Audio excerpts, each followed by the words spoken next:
वैश्विक महामारी ने पूरे विश्व को झकझोर कर रख दिया। जीवन का प्रत्येक क्षेत्र उनके प्रभाव से संकट में है। शिक्षा भी इससे अछूता नहीं। झाबुआ इस विकट परिस्थिति में झाबुआ जैसे सुदूर जनजाति क्षेत्र में विगत 30 वर्षों से शिक्षा का अलख जगाने वाले संस्था शारदा समूह ने अधीनस्थ 4 विद्यालय शारदा विद्या मंदिर, केशव विद्यापीठ, केशव इंटरनेशनल स्कूल और शारदा विद्या मंदिर एमपी बोर्ड में निम्न मध्यम वर्गीय परिवार को राहत देते हुए 3 माह का उनका शुल्क माफ कर दिया। ऐसी परिस्थिति में जहां प्राइवेट संस्थाएं उनसे जुड़े सभी कर्मचारी भी आर्थिक मंदी से जूझ रही हैं, झाबुआ की संस्था के शिक्षक आधे वेतन पर कार्य करने के लिए आगे आए। संस्था संचालक ओम शर्मा ने बताया कि इसमें संस्थान को करीब 22 लाख का घाटा होगा, परंतु जीवन महत्वपूर्ण है। उन्होंने बताया कि प्राइवेट विद्यालय में 25% निःशुल्क प्रवेश देना अनिवार्य है, जो कि संस्था द्वारा किया जा चुका। इसके अतिरिक्त संस्था ने इस महामारी के समय ऐसे परिवारों को राहत दी है जो छोटा मोटा व्यापार कर ठेला लगाकर अपने बच्चों को अच्छे संस्थानों में पढ़ाना चाहती है।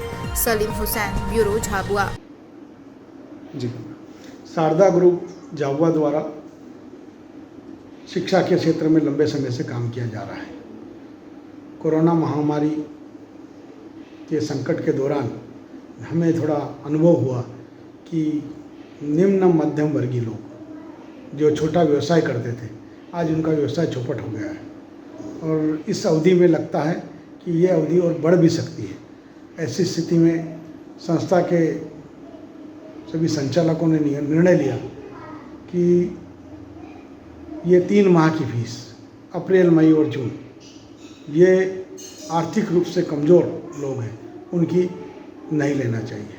मैं आपको एक जानकारी दे दूं कि आरटीई के माध्यम से गरीब तबका, अनुसूचित जाति जनजाति के बच्चे, उन सबको तो 25% निःशुल्क शिक्षा के अंतर्गत उनका एडमिशन हो जाता है, परंतु ऐसे लोग जो निम्न मध्यम वर्गीय हैं, वो अपनी बात कहीं जाकर कह भी नहीं सकते।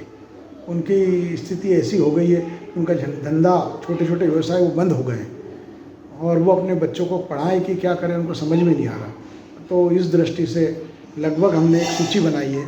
हमारी 4 विद्यालय हैं, केशव इंटरनेशनल, केशव विद्यापीठ, शारदा विद्या मंदिर अंग्रेजी माध्यम, शारदा विद्या मंदिर हिंदी माध्यम। इन 4 विद्यालयों के लगभग 550 बच्चे हैं। उन बच्चों की ये 3 माह की फीस लगभग 22 लाख रुपये, 550 बच्चे निकले हैं। लगभग 22 लाख रुपये हम ये माफ़ करते हैं उन बच्चों का और उनसे आग्रह करते हैं कि पढ़ाई के लिए आप तैयार रहें। आप पढ़ाई करने के लिए, आपकी विद्या और शिक्षा आपके बीच में नहीं रुकना चाहिए। ये पैसे और ये सब चीज़ें आती जाती रहेगी और ये टेम्परेरी फेज है। हम सब इससे निकल कर आगे जाएंगे और जीतेंगे, लेकिन इस अवधि में आप विचलित ना हो और ये काम करें।